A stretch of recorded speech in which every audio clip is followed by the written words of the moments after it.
गर्भसम्भूतं विद्युत्कान्तिसमप्रभं कुमारं शक्तिहस्तं तं मंगलम प्रणमाम्यहम्। ओम। उन मंगल को प्रणाम है जो कि धरती के गर्भ से उत्पन्न हुए हैं, जिनकी प्रभा विद्युत की कांति के समान है, जो कुमार हैं, जिनके हाथ में शक्ति है। ओके, तो मंगल दोष शब्द जनरली टर्म यही मिलती है, मंगल दोष। मंगल, मैं ये कहता हूँ मंगल दोष नहीं है, मंगल योग है, योग कॉम्बिनेशन। ओके, और योग कैसे बनते हैं ज्योतिष में? योग का मतलब ही होता है जोड़। तो जोड़ कैसे बनेगा? केवल ग्रह जोड़ नहीं बना सकता, ग्रह का जब तक भाव से रिलेशन नहीं होगा।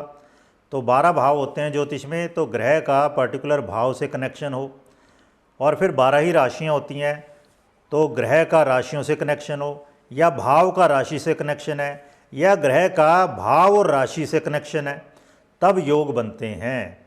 तो स्ट्रॉन्गेस्ट योग कब बनेंगे? जब एक ग्रह है, उसका पर्टिकुलर भाव के साथ, पर्टिकुलर राशि के साथ कनेक्शन है, और उस ग्रह का दूसरे किसी ग्रह के साथ भी कनेक्शन है, तब वो योग बनते हैं। तो मंगल दोष केवल दोष नहीं है, ओके, मंगल योग है बेसिकली, ये पर्टिकुलर कॉम्बिनेशन है। तो इसके बारे में डिटेल में डिस्कस करने वाले हैं हम। और मैं कह रहा हूँ मंगल दोष ये बेसिकली व्यक्तियों की, दो लोगों की काम इच्छा, काम वासना, फिजिकल डिज़ायर का मिलान है। तो जब आप चंद्रमा का मिलान करते हैं, चंद्रमा का मिलान है मन का मिलान, तो चंद्रमा के हिसाब से 36 गुणों का मिलान किया जाता है, यानी मन का मिलान। और मंगल दोष क्या है? शरीर का मिलान। मन से पहले भी शरीर है, तो शरीर का मिलान, और शरीर से पहले भी है भौतिक असेट्स। आप देखना कि कितना कमाता है लड़का, कहाँ रहता है, उसका घर कितना बड़ा है, ये सब बातें पदार्थ। तो सबसे पहले पदार्थ का मिलान किया जाता है, उसके बाद मंगल दोष यानी शरीर का मिलान, शरीर की रिक्वायरमेंट क्या है, दोनों की मैच होनी चाहिए, और उसके बाद फिर है मन का मिलान। तो ये हम डिटेल में डिस्कस करने वाले हैं एक लॉजिकल मैनर में। अखबारों में आप रोज़ पढ़ते होंगे, इस 21वीं सदी में भी जब आदमी मंगल पे, ग्रह पे पहुंच गया, चंद्रमा पे पहुंच चुका कब का, ओके, और ये कुंडली मिलाने से पहले आप देखोगे पेपर्स में, चाहे वो इंग्लिश के पेपर हों, हिंदी के पेपर हों, इस तरह की आपको ऐड मिलेगी। ये देखो, मांगलिक कॉलम में लिखा हुआ है सूटेबल मैच फॉर डिवोर्सी, मांगलिक हैंडसम 42। अब डिवोर्सी है जबकि आदमी 42 साल का हो चुका है, मांगलिक पहले से लिखा हुआ है मांगलिक कॉलम में।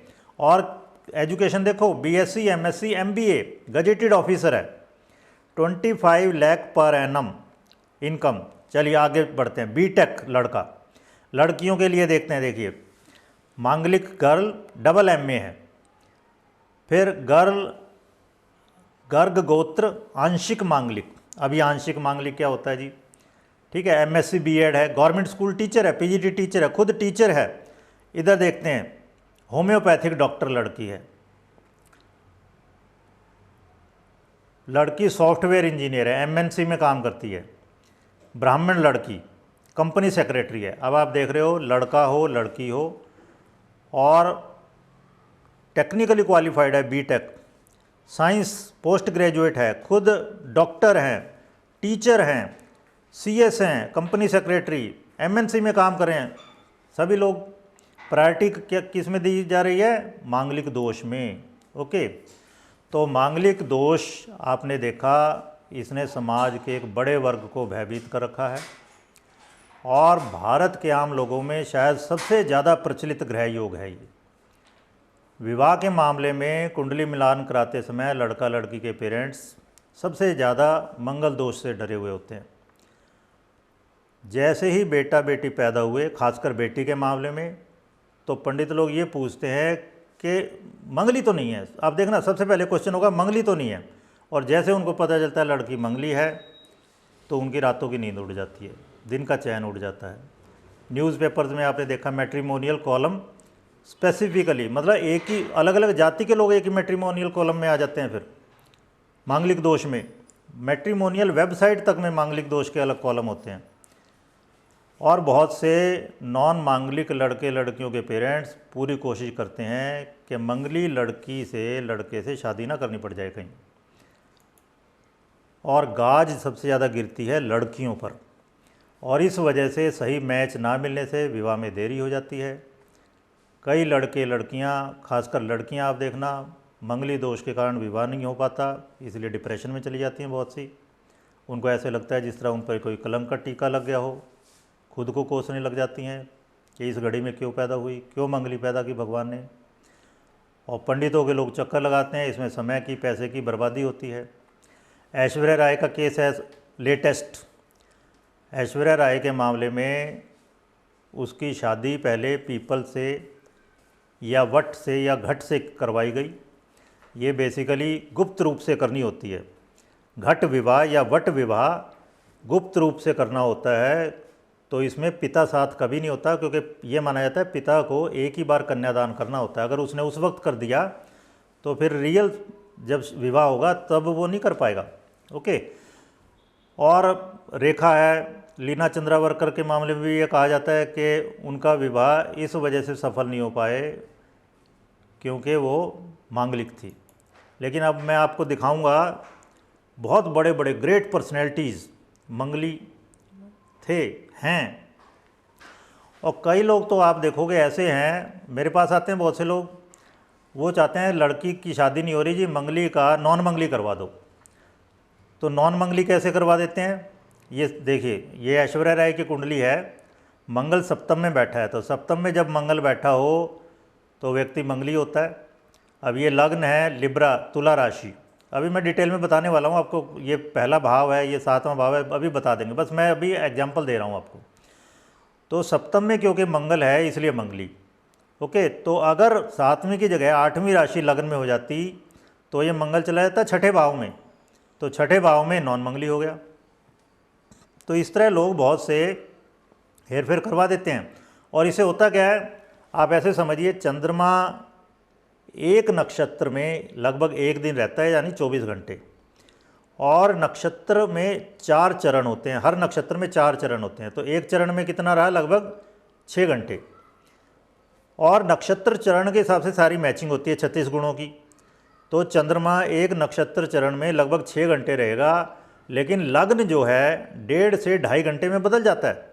तो आप ये समझ लीजिए 6 घंटे में तो 3 से 4 लग्न बदल जाएंगे।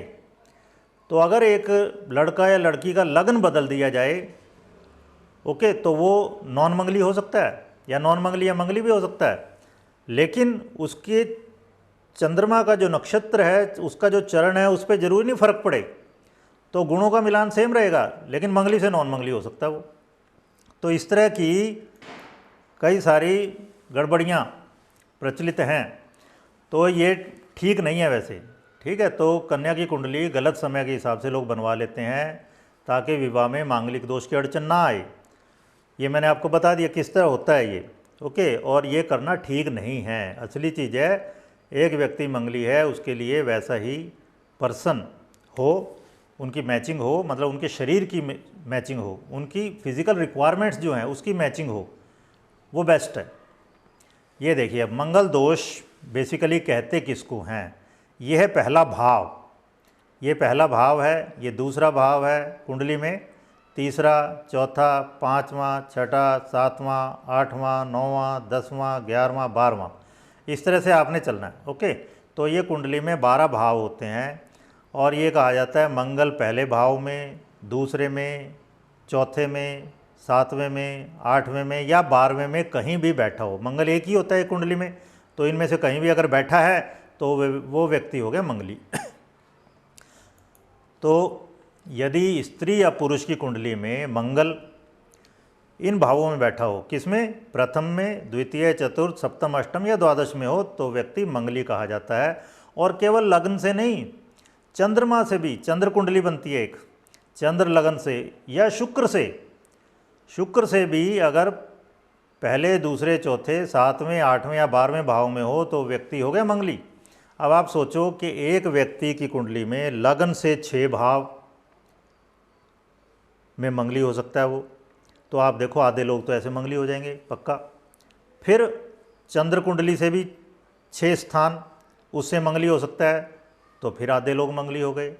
फिर शुक्र उसका लो, शुक्र को लगन बनाओ, शुक्र से 6 भावों में अगर व्यक्ति के मंगल बैठा है तो फिर व्यक्ति मंगली। तो इस तरह से आप देखोगे लगभग हर कोई मंगली हो जाएगा, हर कोई मंगली हो जाएगा। और मंगल तो हर एक की कुंडली में होता ही है। और लगन से 6 स्पेसिफिक भाव, चंद्रमा से 6 स्पेसिफिक भाव, शुक्र से 6 स्पेसिफिक भाव, आप सोचो कोई बचेगा? बहुत रेयर। ओके। और मैं तो अभी आपको पता चल जाएगा आज और कल में मंगल दोष नहीं है, मंगल योग है। और कई मामलों में ये बहुत बढ़िया है। जिसका मंगल स्ट्रांग ही नहीं होगा ना, वो कुछ खास कर नहीं पाता ज़िंदगी में। बस ये क्या है, पर्टिकुलर भाव की बात है। ओके, तो आगे इसका एक्सप्लेन करता जाऊंगा मैं आपको। जब अब ये लगन से बन रहा है, ओके, चंद्रमा से बन रहा है, शुक्र से बन रहा है, जब ये 2 या तीनों से पुनरावृत्ति करे, मतलब तीनों से बन रहा हो, मान लो तीनों ही लग्नों से, मतलब लगन से, चंद्र लगन से, शुक्र लगन से, तीनों से अगर ये बन रहा हो तो बहुत ज़्यादा बली हो जाएगा। 2 से बन रहा हो थोड़ा कम बली, 1 से बन रहा हो और कम बली। और ज़्यादातर क्या देखा जा रहा है, केवल लगन से देखा जा रहा है। आप देखेंगे मोहनदास करमचंद गांधी, महात्मा गांधी जी की कुंडली में तीनों लग्नों से बन रहा है ये। आदित्य पंचोली की कुंडली में तीनों लग्नों से बनता है। यहाँ मैं 30-35 होरोस्कोप दिखाऊंगा आपको, कुछ ग्रेट पर्सनैलिटीज़ के जिनको आप जानते हैं, कुछ ऐसे लोग जो मेरे इर्द गिर्द हैं, जो टाइम टू टाइम जिन्होंने मुझे कंसल्ट किया। ओके, तो उत्तर और पश्चिम भारत में जहाँ बैठे हैं, मांगलिक दोष कौन सा माना जाता है? लग्न से जब चतुर्थ, सप्तम, अष्टम और द्वादश से मंगल बैठा हो, वो भी कहाँ से? लगन से भी, चंद्रमा से भी, शुक्र से, तो मांगलिक दोष। और दक्षिण भारत में इसे कुज दोष कह देते हैं। कुज मंगल का ही नाम है, मंगल का ही सिनोनिम है कुज। वहाँ पे लगन ना लेके द्वितीय भाव लेते हैं, द्वितीय, चतुर्थ, सप्तम, अष्टम, द्वादश। तो उत्तर भारत में पहले भाव से, दक्षिण भारत में दूसरे भाव से, बाकी चौथा, 7वां, 8वां, 12वां दोनों में कॉमन है। तो हम क्या कर रहे हैं यहाँ पे, हमने दोनों ही ले लिए, पहला भी ले लिया, दूसरा भी ले लिया। ओके। और मंगल दोष से क्यों लोग डरे हुए हैं? ये कहा जाता है कि जातक मतलब लड़का, जातिका, लड़की की कुंडली में ये योग अगर है तो इससे पार्टनर की मृत्यु तक हो सकती है। ओके, अगर मतलब लड़की की कुंडली में है, लड़के की में नहीं है, तो लड़के की मौत तक हो सकती है। इस वजह से लोग घबराए रहते हैं। या फिर ये कहा जाता है कम से कम वैवाहिक जीवन सुख में नहीं रहता। एक ऑथर है M.K. अग्रवाल, उनकी बुक है वैदिक astrology for marriage point, love and Discord. वो कहते हैं 7वें घर में मंगल अपनी या उच्च राशि में भी चाहे जीवन साथी को ना भी मारे, मतलब मंगल अगर 7वें भाव में है, अपनी राशि में है, मंगल की अपनी राशि होती है पहली, 8वीं, उच्च राशि होती है 10वीं राशि। तो इसमें अगर मंगल बैठा है, अगर वो जीवन साथी को नहीं भी मारता तो ये अलगाव दे देगा, मतलब सेपरेशन, और दुखी विवाहित जीवन का कारण बनता है। जैसे भगवान राम के मामले में, भगवान राम की कुंडली ये मानी जाती है, उनका लगन कैंसर है, कर्क राशि, और 10वीं राशि यानी कि उच्च की राशि में मंगल बैठे 7वें भाव में। अब मृत्यु को समझो। पहले तो मृत्यु का असली मतलब क्या है? पहले तो जब हम ज्योतिष पढ़ते हैं, कोई भी शास्त्र पढ़ते हैं, तो हमें देश काल पात्र की जानकारी होनी चाहिए। जब ज्योतिष बना, जब ये मंगल दोष बना, ओके, तो उस वक्त क्या था, सिचुएशन क्या थी सोसाइटी में? तो उस वक्त जब स्त्री की शादी हो गई तो वो डिवोर्स नहीं ले सकती थी। उन दिनों कोई डिवोर्स नहीं था। डिवोर्स आया अंग्रेज़ों के साथ में। उससे पहले अब एक लड़की की जो शादी हो गई तो वो उसके लिए पहली और आखिरी शादी होती थी। ये कहा जाता था उसकी अर्थी ही निकलती थी अपने पति के घर से। या आपको पता है सती प्रथा थी, फिर पति की डेथ हो गई तो उसके साथ ही उसका भी अंतिम संस्कार कर देते थे उसी वक्त, जिंदा उसे चिता पे चढ़ना पड़ता था। ओके, तो उस वक्त में मृत्यु का मतलब था रियल में मृत्यु, के पति पत्नी अलग तभी हो पाते थे जब मर जाए कोई उनमें से। लेकिन आज की डेट में मृत्यु का मतलब केवल वो नहीं है, मृत्यु का मतलब है सेपरेशन। मृत्यु का मतलब रियल फिजिकल डेथ नहीं है कोई, वो बहुत रेयर चीज़ है। मृत्यु का यहाँ पे ज़्यादातर मतलब है सेपरेशन ऑफ वेज, उनके रास्ते अलग होना, उनमें मनमुटाव हो जाए, अलग रहने लग जाएं, उनमें डिवोर्स हो जाए। जिस तरह कई बार गुस्से में कह देते हैं ना, मैं तुम्हारा मुंह नहीं देखना चाहता, या मेरे लिए तुम मर गए। तो ये मतलब है जब आपका मन ही नहीं मिल रहा किसी से तो वो मरा हुआ जैसा है, मरे के समान है। ज्योतिष में जिस तरह अष्टम भाव मृत्यु का लेते हैं, इसी तरह हरेक भाव से अष्टम, जिस तरह मान लो दशमात अष्टम, 10वें से 8वां का होगा 5वां, मतलब 10वां क्या है प्रोफेशन, प्रोफेशन में चेंज या बदलाव या पर्टिकुलर जो भी आप काम कर रहे हैं उसकी मृत्यु। मान लो आप एक पर्टिकुलर बिजनेस कर रहे थे, तो वो बिजनेस कब खत्म होगा, जब 10वीं से 8वां यानी कि 5वां भाव एक्टिवेट हो जाए, उसका असर आना शुरू हो जाए, ये मतलब है। इसी तरह घर का चेंज करना, घर है चौथा भाव, उससे अष्टम कौन सा हुआ 11वां, तो घर का को बदलना वो हो गया आपका 11वां भाव। इस तरह से तो किसी भी काम को बदलना, चेंज करना या उसकी डेथ ख़त्म हो जाना, वो होता है उस पर्टिकुलर भाव से 8वां। ओके, इवन मानो लव अफेयर है 5वां भाव है, उसका बदलना या चेंज होना वो वहाँ से 8वां भाव यानी 12वां भाव। इस तरह से तो मौत का मतलब केवल फिजिकल डेथ नहीं होता, मौत का मतलब बहुत वाइडर एस्पेक्ट में लेना चाहिए। जिसके साथ हम रह रहे हैं खुशी खुशी, उससे हमारा अलगाव हो जाए, मन मुटाव हो जाए, अलग रहने लग जाए, डिवोर्स हो जाए, इस तरह से, तो वो भी यही मतलब है डेथ। ओके, अब आइए थोड़ा सा, जिनको ज्योतिष का बिल्कुल आइडिया नहीं है, ये मैंने एक कुंडली बना के दिखाई है आपको, कुंडली के 12 भाव, और यहाँ पे रोमन में लिख दिया, ये पहला भाव है, ये दूसरा भाव, तीसरा, चौथा, 5, 6, 7, 8, 9, 10, 11, 12। और मंगल दोष में क्या है, बेसिकली मंगल दोष में 7वां और 8वां भाव है मेन चीज़। जब मंगल 7वें भाव में बैठे या 7वें को देख रहा हो, इसी तरह 8वें में बैठे या 8वें को देख रहा हो, तब व्यक्ति मंगली होता है। मैंने आपको बताया था ना, योग, योग क्या है, मंगल ग्रह है यहाँ पर और पर्टिकुलर भाव हैं, और आगे मैं इसमें ऐड करूँगा पर्टिकुलर राशियाँ हैं, तब वो स्ट्रॉन्ग योग बनेंगे। और ये 12 राशियाँ होती हैं। मंगल की राशि होती है, मेनली मंगल की समझ लीजिए, मेष राशि, पहली राशि 1 से हम डिनोट करते हैं, मंगल की राशि है। और फिर 8वीं राशि मंगल की है, वृश्चिक राशि।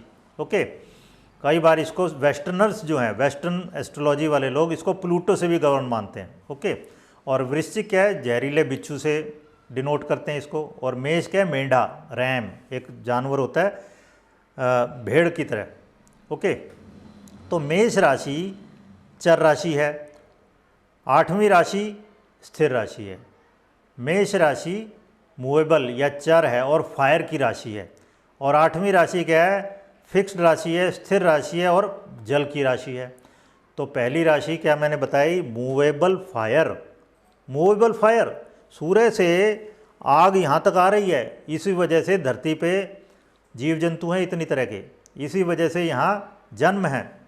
ओके, तो जो जनरेशन है, मतलब उत्पादन, वो किस लिए है, गर्मी की वजह से। तो सूर्य से जो गर्मी यहाँ तक आ रही है, मूवेबल फायर यानी मेष, तो ये जन्म की राशि हुई। अब मैं ये बता रहा हूँ आपको, ये पहली राशि कालपुरुषी कुंडली में पहले भाव में होती है, वो जन्म है, तो ये क्यों है, जन्म से रिलेटेड। और 8वीं राशि क्या है, ये है स्थिर जल। ओके, पहली राशि मूवेबल फायर थी और 8वीं राशि क्या है, फिक्स्ड वाटर। खड़ा खड़ा पानी क्या होगा, खड़ा खड़ा पानी आप देखना जहर बन जाएगा वो।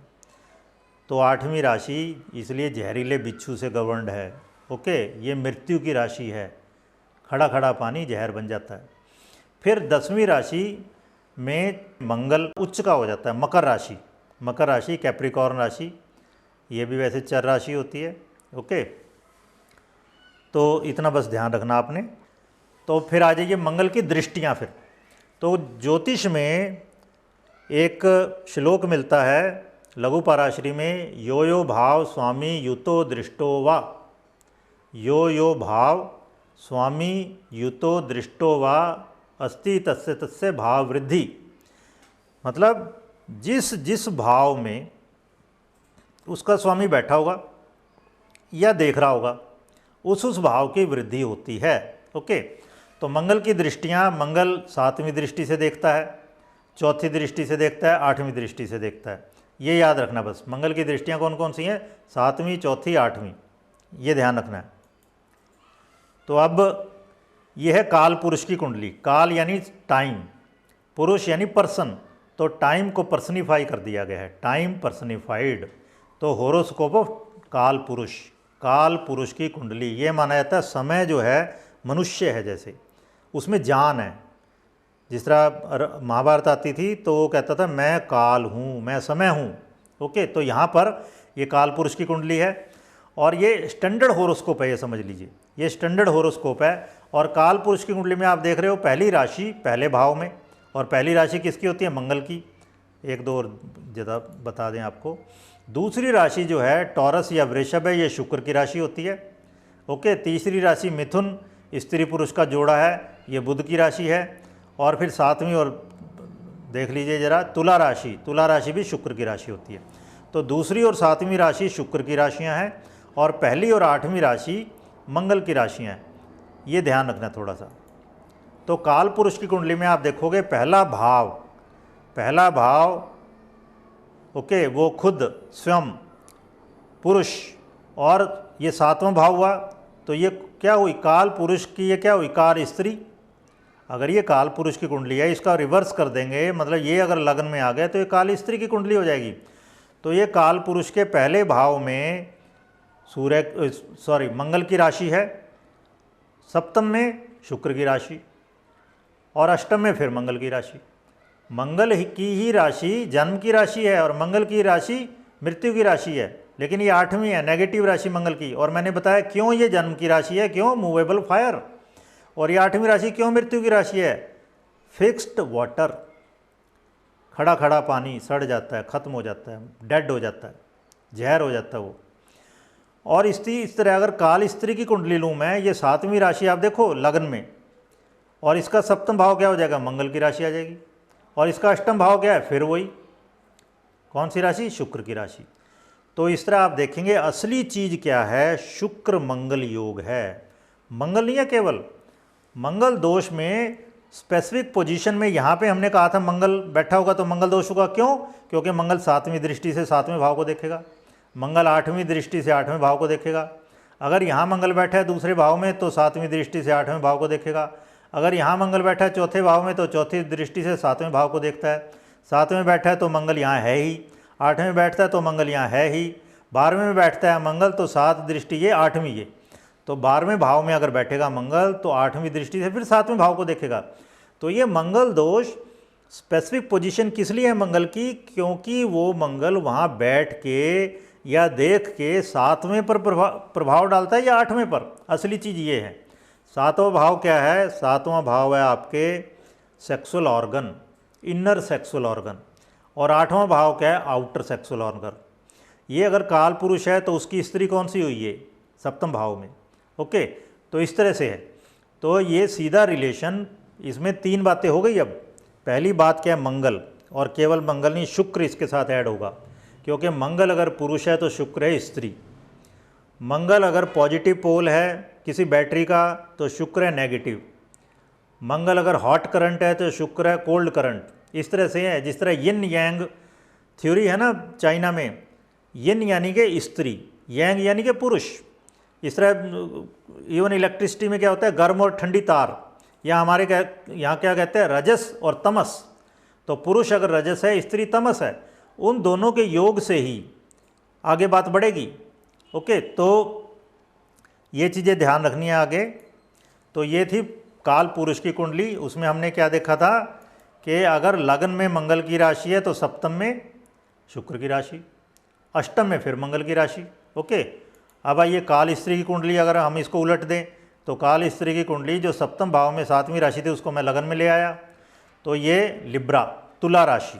और स्त्रियों के मामले में देखना आप, जो तुला राशि वाली लड़कियां होती हैं सबसे ज़्यादा आइडियल मानी जाती हैं लड़कियां, सबसे सुंदर होंगी वो जनरली। ओके, तो सातवीं राशि तुला राशि लग्न में है, शुक्र की मूल त्रिकोण राशि है, ये शुक्र की पॉजिटिव राशि है सातवीं राशि। और इसके फिर देखो आप सप्तम में क्या है? मंगल, वही। तो पुरुष अगर मंगल से गवर्नड है तो स्त्री क्या है? शुक्र से गवर्नड है। ओके, और इसमें फिर देखो आठवें भाव में फिर शुक्र की राशि आ गई। जो लग्न में राशि है अष्टम में फिर वही राशि, उसी ग्रह की राशि आ जाती है। सप्तम में इसके अपोजिट की राशि है। ओके, तो इस तरह से काल पुरुष की कुंडली, काल स्त्री की कुंडली एक दूसरे की पूरक हैं, शुक्र मंगल। ओके, अब आइए थोड़ा समझ लीजिए इसको किस तरह से 3 कुंडलियों से ये देखा जाता है व्यक्ति मंगली है या नहीं। अब आप देखो, ये इसकी लग्न कुंडली है या भाव कुंडली ले लेता हूँ मैं। असल में क्या है, मंगल दोष लग्न कुंडली से नहीं देखना चाहिए, भाव कुंडली से देखना चाहिए। ओके, या जिसे आप चलित कुंडली कहते हो उससे देखना चाहिए। असली उसी से पता चलेगा एस्पेक्ट और पोजीशन का, कि ग्रह किसी भाव को देख रहा है या नहीं, या वहाँ बैठा भी है या नहीं बैठा, वो पता चलेगा भाव कुंडली से। तो ये मेरी भाव कुंडली है एक। ओके, इस भाव कुंडली में देखो, यहाँ से लगन से ये हो गया 10वां भाव, ये 11वां भाव, 11वें भाव में मंगल बैठा है। तो किसी भी पंडित को दिखाओगे ना, अगर आप, जिसको आधा अधूरा ज्ञान है, वो कहेगा ये मंगली नहीं है, वो सीधा कहेगा ये मंगली नहीं है, क्योंकि लगन से 11वें में बैठा है मंगल, और 11वें में मंगल बैठे तो मंगली नहीं होता। लेकिन अब इसको हम क्या करेंगे, ये मंगल, ये चंद्रमा बैठा ना, देखो चंद्रमा 8वीं राशि में बैठा है, तो 8वीं राशि लगन बना लेंगे, चंद्र कुंडली बनाएंगे अब हम एक। तो 8वीं राशि जहाँ चंद्रमा बैठा है, तो 8वीं बैठा था, 8वीं राशि में लगन बना लिया, और आगे 9, 10, 11, 12, 1, 2, 3, 4, 5, 6, 7 तक लिख दिए सारी। और जिस राशि में जो ग्रह था, आप देखो 8वीं राशि में चंद्रमा और मंगल थे, हमने यहाँ लिख दिए। फिर राहु 12वीं में था, राहु यहाँ पे बैठा दिया। शुक्र और शनि पहली राशि में थे, ये यहाँ बैठा दिया हमने। बुध और सूर्य दूसरी में थे, तो यहाँ दूसरी राशि में बैठा दिए। अब राशि देखनी है आपने, भाव नहीं देखने। केतु गुरु छठी राशि में थे, तो वो यहाँ बैठ गए। अब ये बन गई चंद्र कुंडली। ओके, चंद्र कुंडली में अब आप देखो मंगल कहाँ आ गया, लग्न में, पहले भाव में आ गया। तो चंद्र कुंडली में मंगल पहले भाव में आ गया, और आपको पता है अगर पहले भाव में, दूसरे में, चौथे में, 7वें में, 8वें में, 12वें में अगर मंगल आ जाए तो वो मंगली हो जाता है। तो ये मंगली हो गया। अब चंद्र कुंडली से ये व्यक्ति मंगली हो गया, जो अभी तक नहीं था। फिर आइए एक शुक्र कुंडली बनाते हैं। अब मज़ेदार चीज़ ये है, ज्योतिष में शुक्र कुंडली तो कहीं ली नहीं जाती, ज्योतिष में तो सूर्य कुंडली ली जाती है। या तो लगन कुंडली होती है, या चंद्र कुंडली होती है, या सूर्य कुंडली होती है, सूर्य लग्न। लेकिन यहाँ पे आप देख रहे हो ना, जब मंगल दोष देखा जाता है शुक्र कुंडली ली जाती है, शुक्र को लगन बना के उससे भी मंगल दोष का विचार किया जाता है। इसका मतलब शुक्र का बहुत गहरा रोल है, मंगल दोष में शुक्र का बहुत गहरा रोल है, और कहीं नहीं लिया जाता शुक्र लगन के रूप में। अब देखो शुक्र यहाँ बैठा था पहली राशि में, तो पहली राशि को अब लगन बना लेंगे, और सारे इस तरह से लिख देंगे आप, राशियाँ 12 तक लिख दी। अब शुक्र शनि पहली राशि में बैठे ना, तो इनको यहाँ रख दिया। और दूसरी राशि में बुध सूर्य बैठे हैं, वो यहाँ लिख दिए। छठी राशि में केतु गुरु थे, छठी राशि कहाँ पड़ रही थी, यहाँ पे, यहाँ लिख दिए। इस तरह से लिख देने। अब आप देखो शुक्र यहाँ लगन में है, और मंगल कहाँ है, यहाँ पे। शुक्र से आप देखोगे मंगल कहाँ हो गया, अष्टम में, और अष्टम में क्या होता है, मंगली। तो शुक्र से भी मंगली आ रहा है, शुक्र से अष्टम में आ गया मंगल। तो शुक्र से भी ये व्यक्ति मंगली हो गया। जो आपको लग रहा था कि लगन से मंगली नहीं है, वो चंद्र कुंडली से भी मंगली हो गया, शुक्र कुंडली से भी मंगली हो गया। और केवल ये नहीं, आगे आगे आप देखेंगे और भी बातें इसमें हैं कई। स्कॉर्पियो राशि में चंद्रमा है, और एरीज में शुक्र है। शुक्र जब भी मंगल की राशि में होगा, मंगल जब भी शुक्र की राशि में होगा, तब मंगल दोष बहुत ज़्यादा एनहांस हो जाता है। तो इस तरह से आप, पहली बात तो मंगल दोष को देखना सीखो, कहाँ से, लगन कुंडली से नहीं, भाव कुंडली से। दूसरा, मंगल दोष को चंद्र कुंडली से भी देखना है, उसी भाव कुंडली से फिर चंद्र कुंडली बनानी है, भाव कुंडली से चंद्र कुंडली बनानी है, और उसी भाव कुंडली से फिर शुक्र कुंडली भी बनानी है, शुक्र को लगन में रख के इस तरह से। अब आप देखिए, महात्मा गांधी की कुंडली दिखाता हूँ मैं आपको। लिब्रा लगन है इनका, तुला लगन है, लगन में ही मंगल है, लगन में ही मंगल है, तो मंगली हो गए। लगन में ही मंगल बैठा है, तो मंगली हो गई जी। दूसरा क्या था, चंद्र कुंडली। ये भाव कुंडली ले लेते हैं, ये D1 चार्ट है, बेसिक चार्ट, भाव कुंडली ये है, देखो। तो भाव कुंडली में भी मंगल कहाँ है, लगन में, तो मंगली हो गए लगन से। फिर चंद्रमा से, ये चंद्रमा है, देखो, इसको जब आप लगन बनाओगे, चंद्रमा चौथी राशि को जब आप लगन बनाओगे, तो ये 7वीं राशि कहाँ आएगी, यहाँ पर। तो चंद्रमा से गिनो, 1, 2, 3, 4।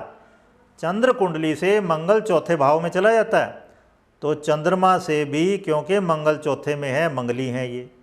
फिर शुक्र की कुंडली बनाओ, शुक्र की कुंडली बनी हुई पड़ी है पहले से ही, शुक्र लगन में ही है, तो शुक्र के साथ ही मंगल बैठा है, शुक्र के साथ ही मंगल है, शुक्र से पहले भाव में, तो शुक्र से भी मंगली हैं ये।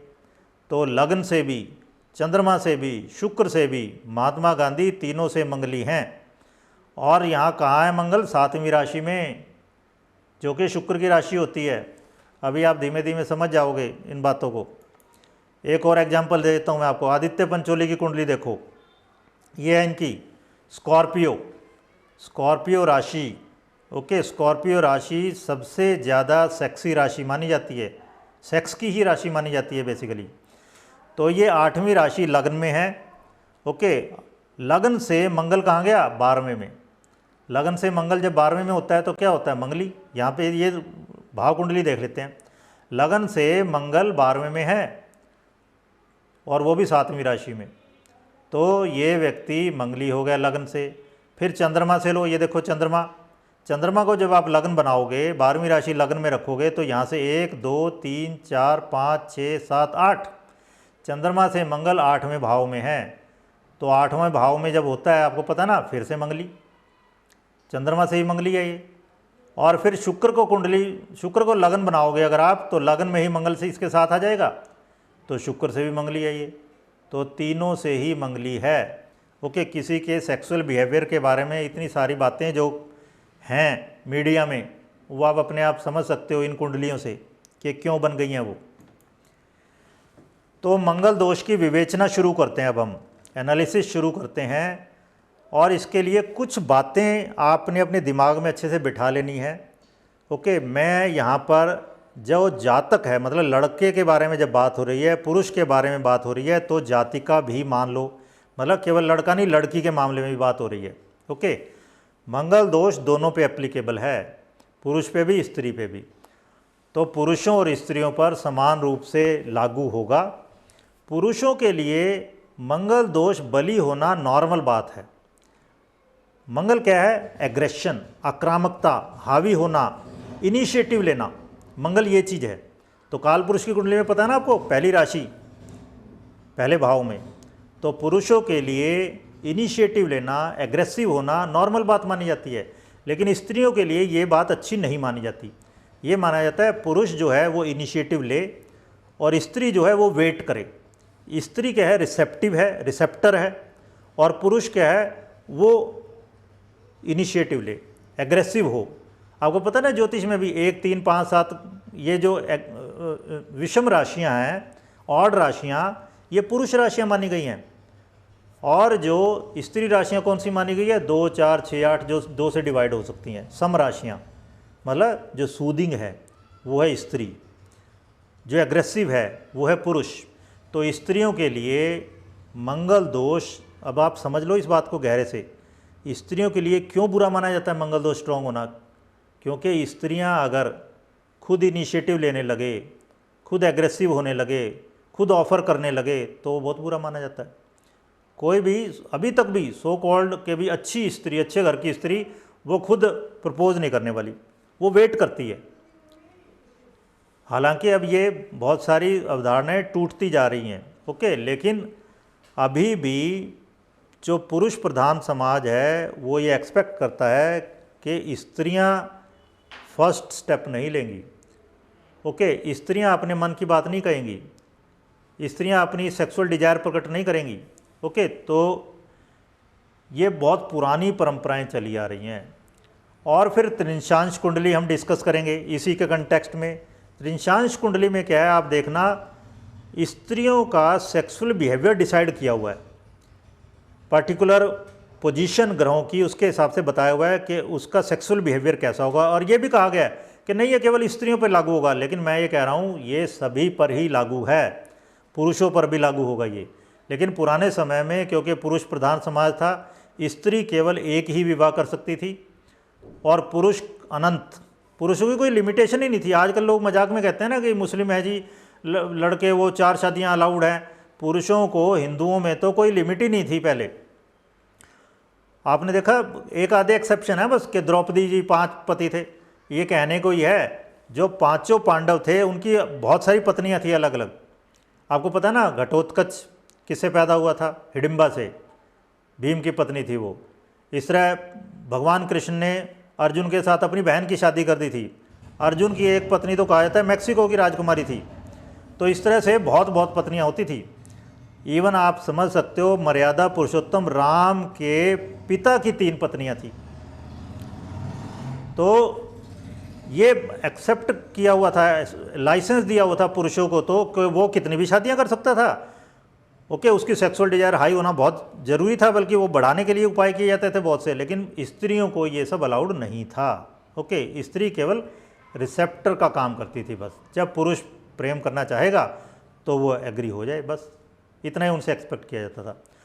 और यहाँ पर एक और बात मैं बता दूँ, प्रसिद्ध लोगों की कुंडलियाँ जो यहाँ दी गई हैं कोई ज़रूरी नहीं है एकदम सही हो। हमारा उद्देश्य है आपको पढ़ाना, आपको बताना, ओके, कि मंगल दोष रियली है क्या, ठीक है। और ये कोई दोष नहीं है, बस असल में मुझे कहना पड़ रहा है क्योंकि आप दोष से समझते हो, है ये मंगल योग। और ये मैं बता दूँ, जैसे जैसे उम्र बढ़ती है, लेट मैरिज जो है आजकल हो रही हैं उसमें मंगल दोष नहीं है, मंगल योग हो जाता है। बहुत बढ़िया है बल्कि, क्योंकि मंगल क्या है, फिजिकल डिजायर। फिजिकल डिजायर एक लेवल के बाद कम होती चली जाती है और बिल्कुल ख़त्म हो जाती है। मंगल दोष के बारे में ये भी कहा गया ना कि 28 साल के बाद मंगल दोष लगभग ख़त्म हो जाता है। क्यों भाई, क्यों ख़त्म हो जाता है, ये मैं सब बताने वाला हूँ आज आपको। तो ज्योतिष में मंगल दोष के बारे में बहुत सी गलतफहमियाँ हैं और इसका बहुत दुरुपयोग किया गया है। इसके विषय में जो विवरण प्रसारित किए गए हैं वो अर्ध विकसित हैं, अतार्किक हैं, अशास्त्रीय हैं, अनर्गल हैं। और अनाड़ी ज्योतिषियों ने मंगल दोष के खतरों को बढ़ा चढ़ा के बताया है। पौराणिक ग्रंथों में मंगल दोष का कोई उल्लेख नहीं है। कुछ दोष या मंगल दोष का ज्योतिष के किसी भी पारंपरिक मान्य ग्रंथ में कोई उल्लेख नहीं मिलता। ज्योतिष के जो प्राचीन ग्रंथ हैं, बृहद पराशर होरा शास्त्र, जातक पारिजात, सारावली, फल दीपिका, प्रश्न मार्ग, मंगल दोष का कोई व्यवस्थित, कोई पारिभाषिक स्वरूप इनमें प्राप्त नहीं होता। असली चीज़ क्या है, शुक्र मंगल योग। असली चीज़ है त्रिंशांश कुंडली, वो असली चीज़ है। केवल मंगल पर्टिकुलर भाव में बैठ जाए कोई ख़ास मतलब नहीं है। असली चीज़ है वो वहाँ पर बैठा है, किस राशि में बैठा है, या जिस भाव को फिर देख रहा है वहाँ पे कौन सी राशि है, कितना शुक्र का प्रभाव है उसके साथ में। फिर और भी कई सारी चीज़ें देखी जाती हैं कि शनि और कई बार राहु केतु। ओके, तो असली चीज़ ये है, तो असली चीज़ है शुक्र मंगल योग। मंगल अपने आप में कुछ खास रिजल्ट नहीं देने वाला। सबसे पहले मंगल दोष का सैद्धांतिक विवरण देव केरलम नामक दक्षिण भारतीय पुस्तक में प्राप्त होता है। अगस्त्य संहिता में कहा गया है कि मंगल अगर लग्न से द्वितीय, चतुर्थ, सप्तम, अष्टम, द्वादश में बैठा हो तो व्यक्ति मंगली होता है। भाव दीपिका में कहा गया है मंगल यदि लग्न में चतुर्थ, सप्तम, अष्टम या द्वादश में हो तो व्यक्ति मंगली होता है। तो लग्न से मंगल, हम दोनों व्यू ले लेते हैं। लग्न से मंगल यदि लग्न में ही है, द्वितीय में है, चतुर्थ, सप्तम, अष्टम या द्वादश किसी भी भाव में है, यानी 7वें या 8वें भाव पर प्रभाव है। इसका प्रभाव सबसे ज़्यादा कब होता है, जब वो वहाँ बैठा हो, यानी मंगल सप्तम या अष्टम में बैठा हो या फिर देख रहा हो। लग्न में बैठेगा तो सप्तम को भी देखेगा, अष्टम को भी देखेगा। द्वितीय में बैठा है तो अष्टम को देखेगा, चतुर्थ में बैठा है तो सप्तम को देखेगा, द्वादश में बैठा है तो भी सप्तम को देखता है। और मैं तो ये कहता हूँ अगर पंचम में भी बैठा है, वो 5वें भाव में बैठेगा, आप देखो 5, 6, 7, 8, चौथी दृष्टि 8वें भाव में पड़ेगी तो भी व्यक्ति मंगली हो गया। लेकिन इस मंगल दोष से कुछ खास निकलने वाला नहीं है। असली चीज़ है भाव कुंडली से देखिए, तीनों लग्नों से देखिए और शुक्र के साथ कितना गहरा योग है। और राशियाँ पहली, दूसरी, 7वीं, 8वीं, ये 4 राशियाँ मेन हैं। पहली और 8वीं राशि मंगल की, दूसरी और 7वीं राशि शुक्र की। इन राशियों में जब योग बने और शुक्र मंगल योग बने, और शुक्र मंगल योग भी मैं आपको बताऊंगा केवल इकट्ठे बैठने से नहीं होता। जिस तरह भी महात्मा गांधी की कुंडली में आपने देखा कि लग्न में बैठे हैं शुक्र मंगल, इससे भी ज़्यादा स्ट्रांग योग होते हैं, वो बताएंगे आपको। तो चंद्र लग्न से, शुक्र से, इस प्रकार लगभग सभी मंगली हो जाएंगे और कम से कम आधे तो पक्का हो ही जाएंगे मंगली। तो इस हिसाब से तो दुनिया की आधी से ज़्यादा आबादी मंगल दोष से पीड़ित हो जानी चाहिए और आधे से ज़्यादा विवाहित लोग मर जाने चाहिए। लेकिन मृत्यु तो इतने लोगों की नहीं देखने में आती। तो मैंने आपको बता दिया मृत्यु का मतलब क्या है। मृत्यु का सीधा सा मतलब यह है, मेरे लिए कोई मर गया मतलब वो मेरे आसपास नहीं है या मुझे उसका सुख नहीं है, कुछ भी मुझे उससे कुछ आनंद नहीं मिल रहा, ये मतलब है सीधा सा। ओके, तो मेन चीज़ क्या है, महत्वपूर्ण भाव क्या है, 7वां और 8वां। महत्वपूर्ण ग्रह कौन से हैं, मंगल और शुक्र। काल पुरुष की कुंडली ध्यान में रखो, लग्न में अगर मंगल की राशि है तो 7वें में शुक्र की। काल स्त्री की कुंडली, लग्न में अगर 7वीं राशि है शुक्र की तो 7वें भाव में उसके मंगल की। ओके, तो 7वां और 8वां भाव, 7वां भाव क्या होता है, काम भाव, सेक्स का भाव है। ज्योतिष में काम भाव नाम है इसका। दारा भाव, दारा यानी पत्नी, क्योंकि काल पुरुष की बात थी। सब उन्होंने पुरुषों ने बनाए हुए थे पहले, सब प्रिंसिपल्स, वास्तु पुरुष, काल पुरुष। तो आजकल जहाँ पुरुष है वहाँ स्त्री इक्वली मान लेना। ओके, जहाँ लड़का है वहाँ लड़की भी मान लो। तो 7वां भाव क्या है, काम भाव या दारा भाव, दारा यानी पत्नी। इससे देखते हैं इनर सेक्सुअल ऑर्गन। ओके, और 8वें भाव से क्या देखते हैं, आउटर सेक्सुअल ऑर्गन। और स्त्रियों के मामले में इसको मांगल्य स्थान कहते हैं। स्त्रियों के मामले में 8वें भाव को मांगल्य स्थान कहते हैं, या विवाहित जीवन की अवधि का घर कहा जाता है। ये क्यों है भाई, ये स्त्रियों के मामले में मांगल्य स्थान क्यों है, पुरुषों के मामले क्यों नहीं है? या स्त्रियां ही मांग में सिंदूर क्यों भरती है, पुरुष क्यों नहीं भरते? तो ये चीज़ मैं आपको बताने वाला हूँ, थोड़ी क्लियर कर दूँ पहले से ही। ये भी वही बात है, पुरानी सामंतवादी सोच। पुरुषों को कोई लिमिटेशन नहीं थी शादी की। भगवान कृष्ण की ही 16,108 रानियाँ थी इतनी। ओके, तो और पुराने टाइम में स्त्री धन, स्त्री को धन माना जाता था कि जितनी स्त्रियां हैं उतना ज़्यादा धनी आदमी, या धनी आदमी था उतनी ज़्यादा स्त्रियां अफोर्ड कर सकता था वो। तो स्त्री के लिए 8वां भाव मांगल्य स्थान क्यों है, क्योंकि 8वां भाव है आउटर सेक्सुअल ऑर्गन। मतलब एक स्त्री सेक्स को एंजॉय तभी कर पाती थी जब उसकी शादी हो गई। अदरवाइज़ वो अपने पहले पिता के संरक्षण में रहती थी, उसकी देख रेख में, फिर अपने भाई की, भाई बड़ा हो गया, उसके बाद शादी के बाद भी आपको पता है ना कि पति उसकी देख रेख करेगा, फिर पति के बाद भी पुत्र। तो स्त्री के कौमार्य की बहुत ज़्यादा सुरक्षा पे जोर दिया गया है पुराने ग्रंथों में। तो 8वां भाव इसलिए कहा है मांगल्य स्थान, मतलब वो सेक्सुअल एन्जॉयमेंट ही तभी कर पाती थी जब उसकी शादी हो जाएगी, और पुरुषों के लिए कोई लिमिटेशन नहीं थी। और इसलिए उनको फिर मांग में सिंदूर भरना होता था। मांग में सिंदूर भरने का मतलब था कि अब उसकी शादी हो गई, अब कोई दूसरा उसको उस नज़र से नहीं देखता था कि शादी करने के हिसाब से। इसका मतलब है उसके सेक्सुअल ऑर्गन एक्टिवेट हो चुके हैं।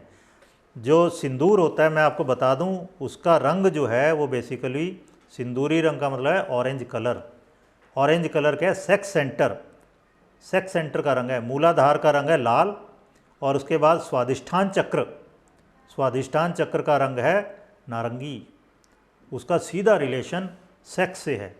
और जो मूलाधार चक्र का लॉर्ड कौन है, सूर्य, और स्वादिष्ठान चक्र का कौन है, चंद्रमा। चंद्रमा का भी सीधा रिलेशन सेक्सुअलिटी से है, सेक्सुअल रिलेशनशिप से है। देख लेना आप, चंद्रमा की जब भी दशा, अंतर्दशा आती है तो व्यक्ति इस चीज़ में जाता है ज़रूर। ओके, उसके प्रोबेबिलिटी बहुत बढ़ जाती हैं। तो मैंने आपको बता दिया इसको मांगल्य स्थान क्यों कहते हैं। और कई बार तो आप देखना लोग 20वें साल में शादी नहीं करते।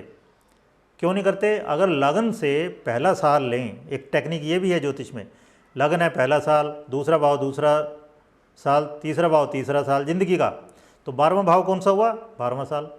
तो 13वां भाव यानी कि लग्न, फिर से 13वां साल। उसके बाद आप गिनेंगे अगर, तो जो 8वां भाव है वो 20वां साल हो जाता है। अगर 20वें साल में शादी की तो वो purely sexual point of view से होगी, बस सेक्सुअल एन्जॉयमेंट के लिए होगी, और वो कोई नहीं चाहता, क्योंकि लॉन्ग टर्म में शादी फिर टिकती नहीं है सेक्स पॉइंट ऑफ व्यू से हो रही है। तो इसलिए लोग 20वें साल में शादी नहीं करते।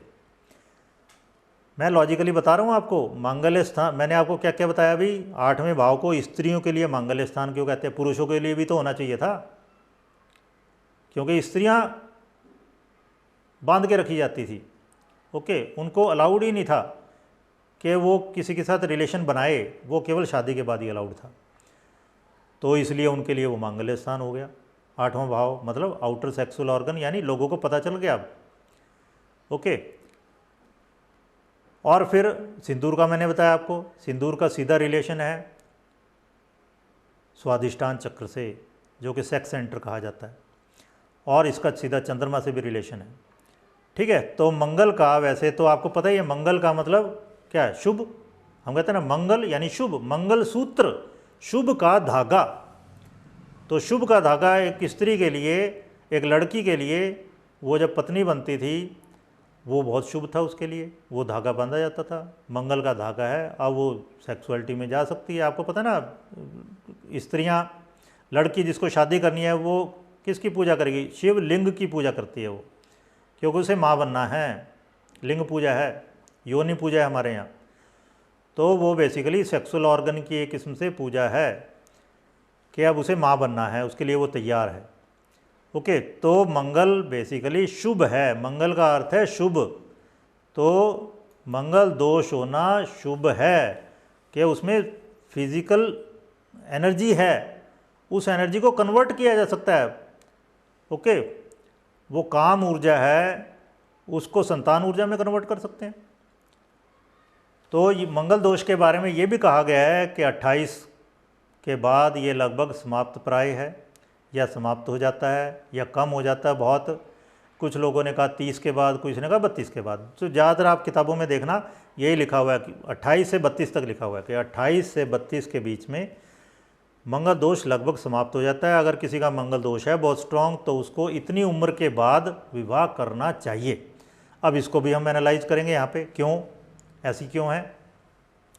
ठीक है, फिर कुछ जगह ये भी लिखा हुआ है बुध की राशि में अगर मंगल बैठा है, बृहस्पति की राशि आदि में बैठा है, तो इसका मंगल दोष का प्रभाव कम हो जाता है। क्यों? क्योंकि आपको पता ना मंगल क्या है? पौरुष, सेक्सुअलिटी। ओके, और बुध क्या है? नपुंसकता। तो मंगल अगर पुरुषत्व है तो बुध है नपुंसकता, दोनों उलटे हैं बिल्कुल एक दूसरे से। तो बुध की राशि में अगर तीसरी या छठी राशि में मंगल बैठ जाएगा, वो नपुंसक जैसा हो जाता है, उसमें दमखम नहीं रहता। और बृहस्पति की राशि से क्या होगा? वो कम नहीं होने वाला। बृहस्पति क्या है? प्रज्ञा, विवेक। बृहस्पति क्या है? Accepted norms of society. आपको पता ना, जब बृहस्पति अस्त हो या शुक्र अस्त हो तो शादियां नहीं होती हमारे यहाँ। क्यों नहीं होती? शुक्र है सेक्सुअल रिलेशनशिप। शुक्र अगर कमज़ोर हो गया, पुरुष स्त्री किसी का भी, ओके, तो क्या होगा? शुक्र अवस्था है ही उन दिनों में, तो शादियां होंगी, दोनों का ही कमज़ोर हो गया इसका मतलब, तो उनमें रिलेशन नहीं बन पाएगा अच्छा सा, जिसे कंसम्मेशन ऑफ मैरिज कहते हैं। इंडियन मैरिज एक्ट के हिसाब से उसे कहते हैं कंसम्मेशन ऑफ मैरिज। दोनों में लैंगिक संबंध बनना, वो नहीं बन पाएगा, तो उनको लगेगा कि नपुंसक है, और मेनली पुरुषों पे होता है। तो इस वजह से शादी टूट सकती है। और बृहस्पति क्या है? बृहस्पति है लीगैलिटी, कि उस मैरिज को, उस शादी को लोग एक्सेप्ट करते हैं नहीं, लॉ एक्सेप्ट करता है नहीं, बड़े बुजुर्ग उसको आशीर्वाद देते हैं नहीं देते, बृहस्पति वो है। तो बृहस्पति का मतलब है एक्सेप्टेड नॉर्म्स ऑफ सोसाइटी। अगर बृहस्पति की राशियों में मंगल बैठा होगा तो एक्सेप्टेड नॉर्म्स हैं जो सोसाइटी के, उन्हीं में ही, उसी दायरे में वो अपनी सेक्सुअल डिज़ायर पूरी करता है, चाहे वो शादी से पहले हो या बाद में हो। ओके, तो इसलिए वो लाइमलाइट में नहीं आता, वो छुपी रह जाती है बातें। ये नहीं है वो ख़त्म हो जाएगी। या ये भी मतलब है उसका, अगर बृहस्पति की राशि में है तो व्यक्ति अपनी सेक्सुअल डिज़ायर, एक किस्म की ऊर्जा है ये, उसको चेंज कर सकता है।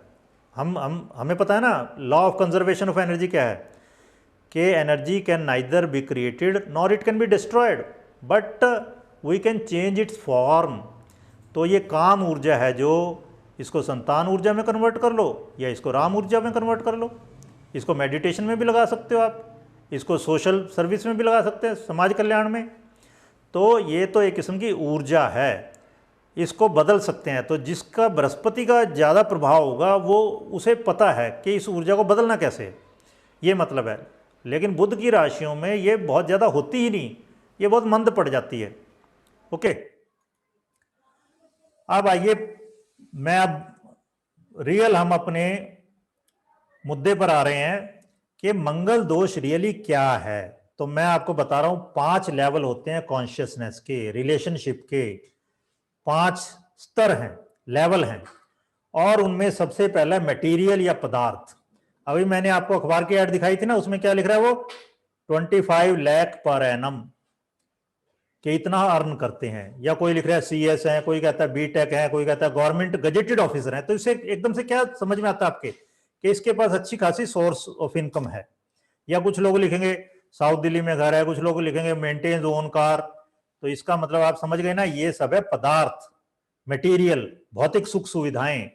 तो सबसे पहले ये है जिसको कहते हैं वर और घर, हम कहते हैं ना घर और वर, तो ये मटेरियल चीजें क्या है, घर है ये।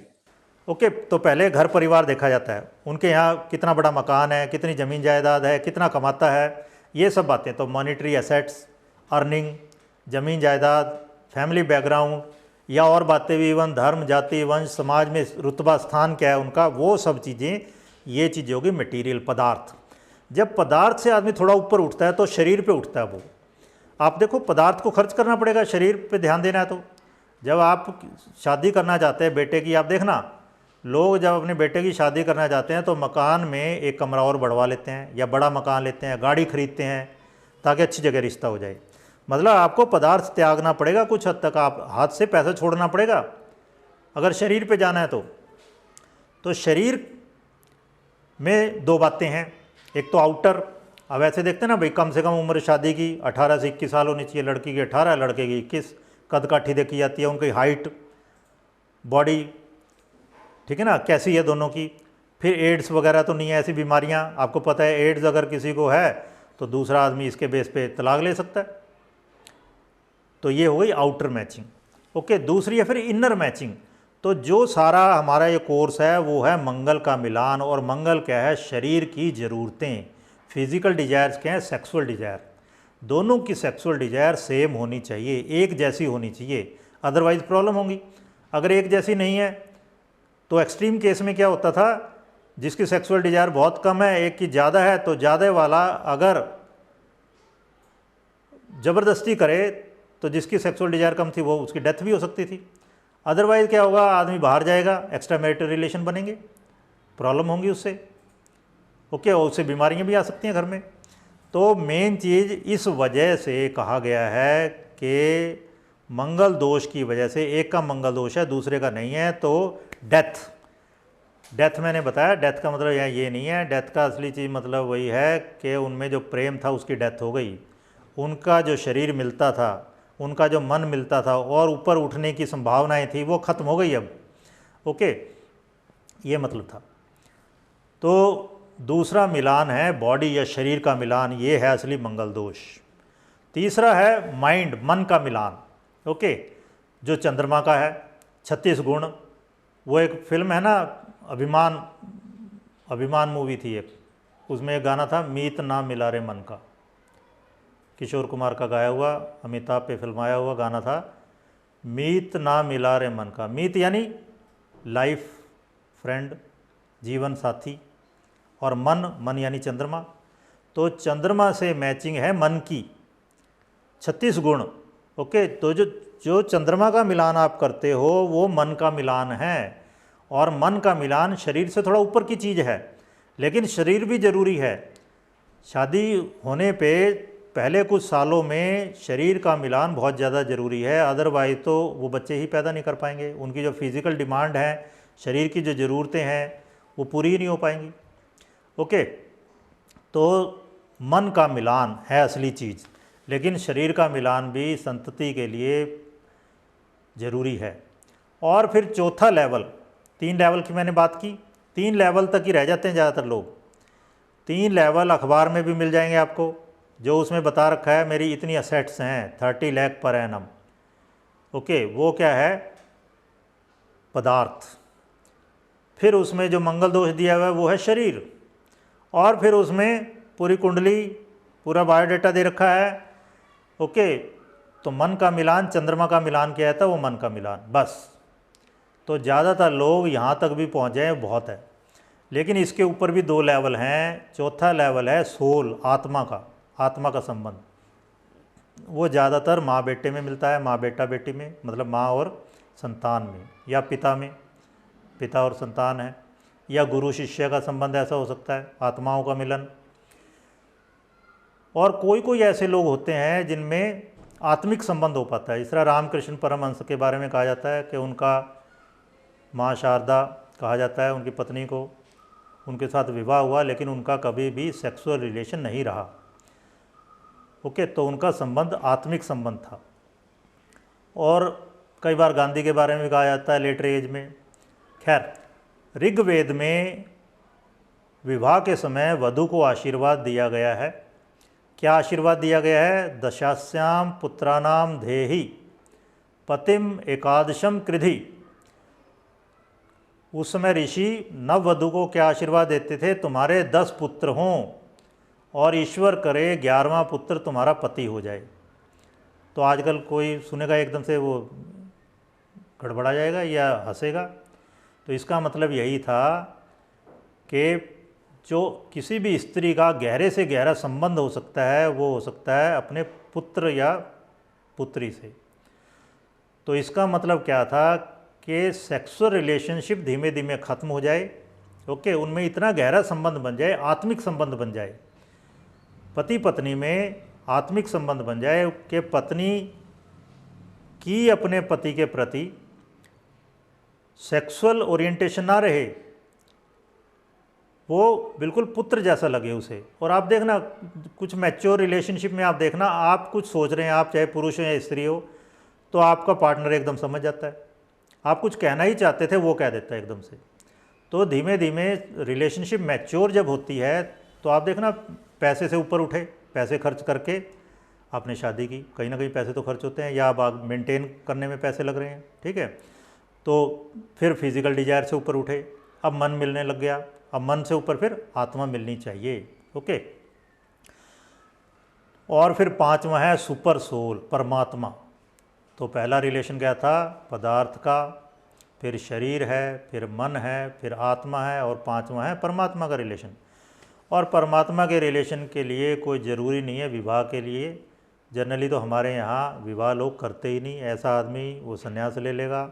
ओके, जो ओशो की थ्योरी है या फिर संभोग से समाधि की ओर, उनकी जो बेस्ट सेलर बुक है from sex to super consciousness, तो उनका यही कहना है कि हम धीमे धीमे ऊपर की ओर उठना चाहिए हमें। ओके, तो सेक्स भी एक आम आदमी के लिए ज़रूरी है।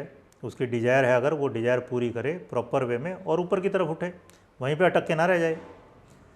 तो ये 5 रिलेशन है। तो इसमें जो हम बात कर रहे हैं यहाँ पर वो बात है मंगल दोष की। और मंगल दोष क्या है? काम इच्छा, काम वासना का मिलान है। और ये कोई बुरी चीज़ नहीं है।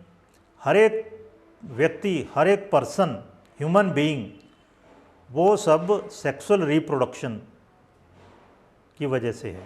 ओके, तो मंगल दोष बेसिकली काम इच्छा का मिलान है। तो इसको अब हम एक्सप्लेन करने वाले हैं। सेक्सुअल डिजायर है मंगल दोष, यानी काम वासना का पैमाना है दोनों का। देखो कितना सेक्सुअल डिजायर उनकी कितनी हाई है, उसके हिसाब से दोनों की मैचिंग होनी चाहिए, अदरवाइज प्रॉब्लम होंगी। और ये नहीं है कोई मंगली है, मंगल दोष है तो उसका कोई नाम ही नहीं होगा, वो दूसरे कोई काम ही नहीं कर पाएगा। आपको मैंने दिखाया अभी महात्मा गांधी के, मैं आगे मैं दिखाऊंगा, हिटलर की कुंडली में और इतने रिनाउंड लोग हैं। तो कुछ लोगों ने क्या किया, उसको चेंज कर लिया अपनी एनर्जी को। कुछ लोग परवर्ट हो गए, चेंज नहीं कर पाए। कुछ लोगों में दोनों चीज़ें हैं, कुछ वो चेंज कर पाए, कुछ नहीं कर पाए। तो ये हम डिटेल में अभी डिस्कस करने वाले हैं, अलग अलग एंगल से हम डिस्कस करेंगे।